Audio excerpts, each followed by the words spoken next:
A6 Paris-Lyon. Le paysage est somptueux. Vous voudriez l'immortaliser par une photographie ? Où allez-vous déjà ? Chalon-sur-Saône. Vous imaginez les lumières changeantes de Bourgogne qui se démultiplient sur la rivière sans laisser de traces.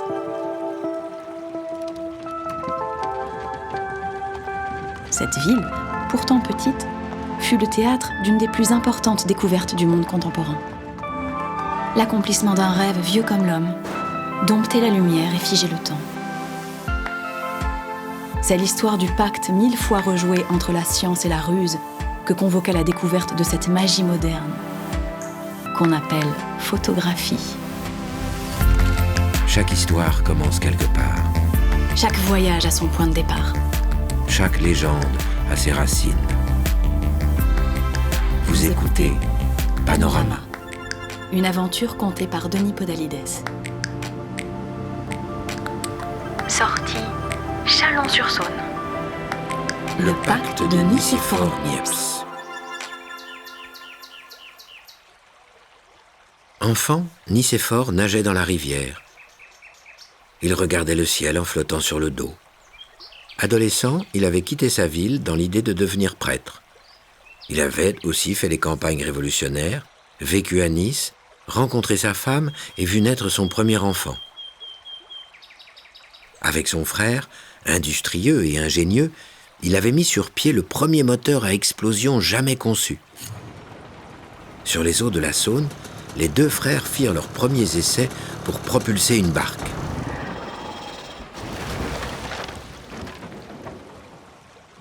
Tout cela avait lamentablement échoué. Personne n'avait voulu de leur moteur. Claude, le frère de Nicéphore, était parti en Angleterre convaincre la couronne de l'intérêt de leur invention.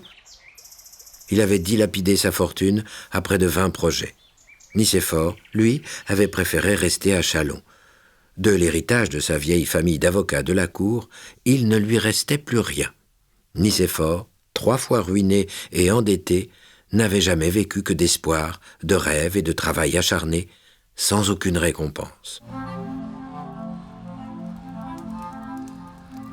Mais en ce jour de septembre 1826, il tire sur sa pipe en attendant son heure. La situation est bien différente. Il le sait. Fini la ruine, fini l'humiliation et l'échec. Nicéphore tient la formule ultime qui va donner corps à la lumière et faire de lui un grand homme. Il va en faire la démonstration au monde entier. Plus personne ne pourra lui refuser l'unanime reconnaissance qui lui est due. Le nom de Nicéphore sera sur toutes les bouches à Paris.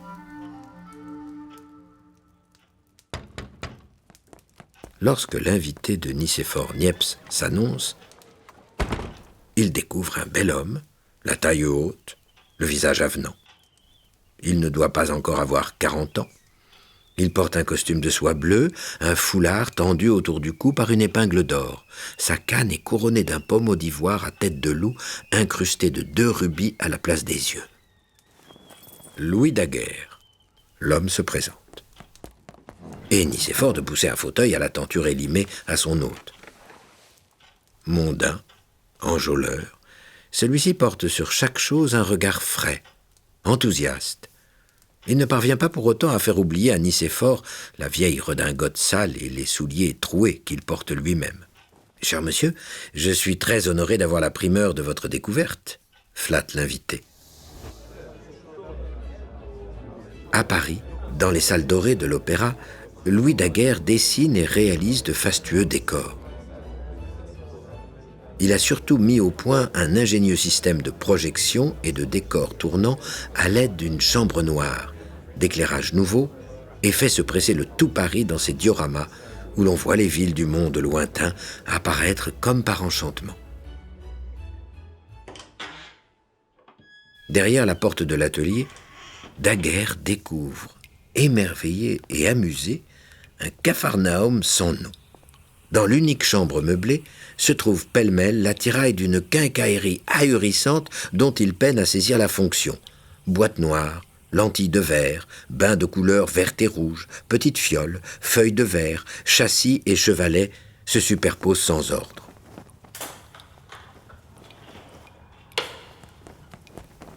Curieux, Un rien dubitatif, Daguerre observe le vieux s'agiter et sortir d'un tiroir une plaque d'étain absolument vierge. Nicéphore l'époussette et se saisit d'un bocal posé sur une étagère.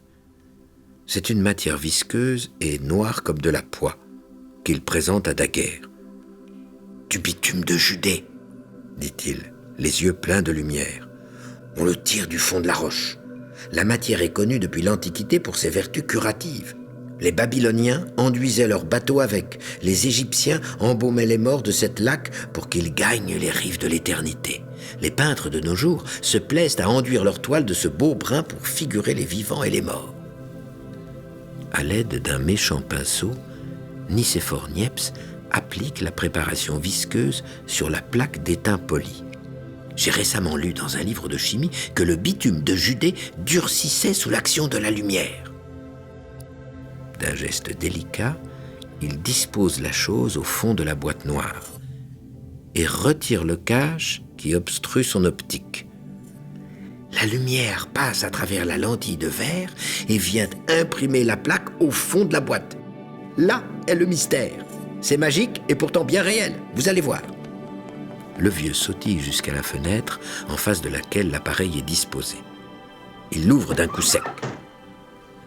Le ciel, les toits et les pans de murs ocre de Châlons sont baignés de lumière. Voilà, il n'y a plus qu'à attendre. Niepce, d'un geste, propose à Daguerre de sortir marcher.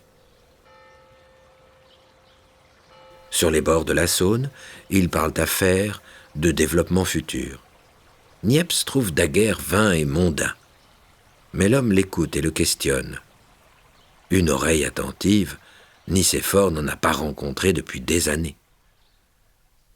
Quelques heures plus tard, le soleil se couche. Le vieux et son invité remontent les marches de l'escalier.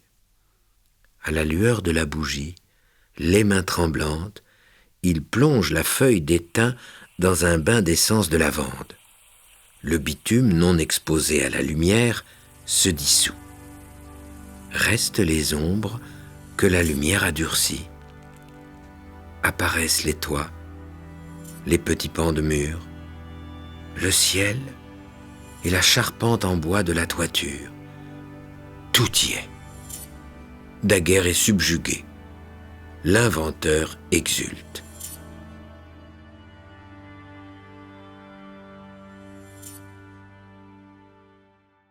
Le lendemain, un contrat de partenariat est prêt. Daguerre a l'argent, Niepce le savoir et l'expérience. Ensemble, ils vont développer et commercialiser le procédé d'héliogravure photographique. Dans les années qui suivent, les deux hommes s'écrivent. Niepce évoque ses avancées. Daguerre remplit les salles de son diorama. Ils obtiennent quelques améliorations et perfectionnent les systèmes de fixation. Ils y sont presque. La gloire à portée de main. Mais le 5 juillet 1833, Niepce meurt à Saint-Loup-de-la-Varenne d'une embolie cérébrale. Le fils de Nicéphore est tenu de prendre la suite pour honorer le contrat. Mais Daguerre, le prestidigitateur, Daguerre, l'ensorceleur, l'enfume autant qu'il peut. Il perfectionne tant le procédé qu'il présente à l'Académie, le 4 juillet 1835, un procédé révolutionnaire qui porte le nom de daguerréotype. La chose permet de fixer des images sur une plaque d'argent polie comme un miroir. À Paris, et bientôt dans le monde entier, une folie photographique s'empare de la société. Tout le monde voudrait passer derrière un objectif. Daguerre, tout en lumière, est l'inventeur de la photographie. Il est porté en triomphe. Nicéphore Niepce, dans l'ombre de l'image, n'aura jamais connu la gloire de son vivant, ni la reconnaissance, ni la fortune. Quelqu'un de plus adroit l'aura fait pour lui.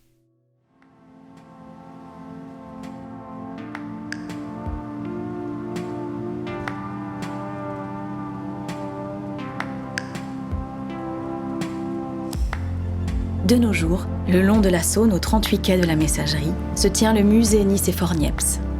3 millions d'images, 6 000 objets photographiques. Le vieil homme retrouve sa place dans l'histoire, le père d'une des techniques les plus fascinantes jamais inventées. Et juste retour des choses, les visiteurs ne manquent pas de prendre en photo sa maison natale.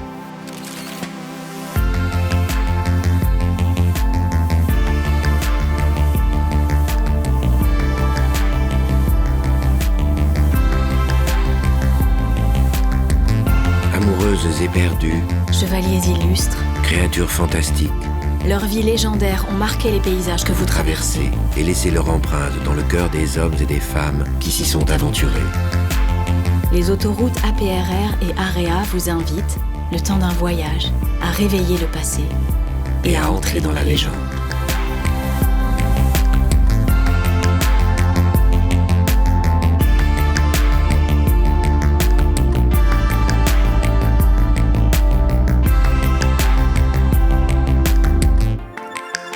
Vous avez écouté Panorama, avec les voix de Denis Podalides de la Comédie Française et Juliette Roudet. Texte, Aram Kebabjian. Musique, Germain Calsou et Charles Dolé. Réalisation, Anna Bui. À bientôt pour explorer d'autres itinéraires et d'autres légendes.